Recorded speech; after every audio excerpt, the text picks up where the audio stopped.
அவ்வளவு தொகையான உறுப்பினர் தேவையில்லை என்பதுதான் எனது முதலாவது கருத்து. ஜனநாயக அவர்களுக்கு கடிதம் அனுப்பியிருந்தார். என்னென்னா உறுப்பினர்களை குறைக்கப்படும். ஆனால் அதை 12 வட்டாரமாக்கி 12 பேரை தெரிவு செய்யும் வீதாசார முறை. 12 பேரை தெரிவு செய்ய 21 வட்டாரம் 14 தேசிய பட்டியல். 14 தேசிய பட்டியல் சொன்னா 35 உறுப்பினர் தேவை. நீங்கள் சபையில இருந்தவனால முடியாத சொல்றேன். ஒரு சந்தர்ப்பத்தை தருவார்களா? எங்களுடைய பிரதேசம் அதாவது 2009ஆம் ஆண்டுக்கு முன்ன எங்களுடைய தாற்பயங்கள் உங்களுக்கு தெரியும் தான்.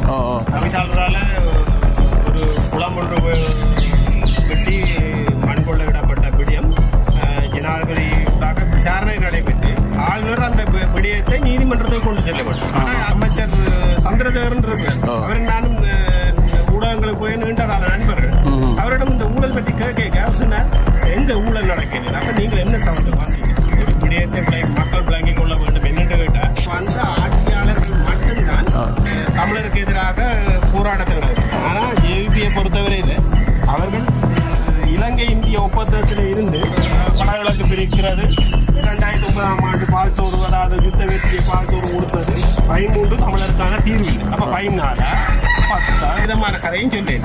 பசாவளான் பாதை துறந்து விடப்பட்டிருக்கு. உண்மையாக அச்சுவேலி தென்னிப்படைக்குரிய வீடாக துறந்து விடப்படும். ஆனால் அவர்கள் 7 கிலோமீட்டர் மக்கள் சுற்றி வருகிறாங்க. இதுல தேர்தல் நாடகம். அதாவது எங்கிட்ட மக்கள் இந்த போனுக்கு மூழ்கி போயிருக்கு. போன் ஊடாக மக்களை திறந்திருக்கிறார்.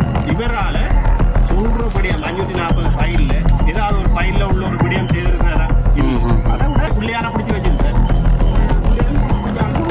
உண்மையாக திசை விகாரை என்பது அது அங்கு கட்டப்பட்டது சட்டவிரோதமான கட்டிடம். ஆனால் சுற்றி உள்ள நிலங்களை விடுவிக்க வேண்டும். அப்ப சட்டவிரோதமாக கட்டப்பட்ட விகாரை இடம் இருக்குதானே, இங்க சிங்களவர்கள் வாழ்ந்தன்னு சொல்றாரு.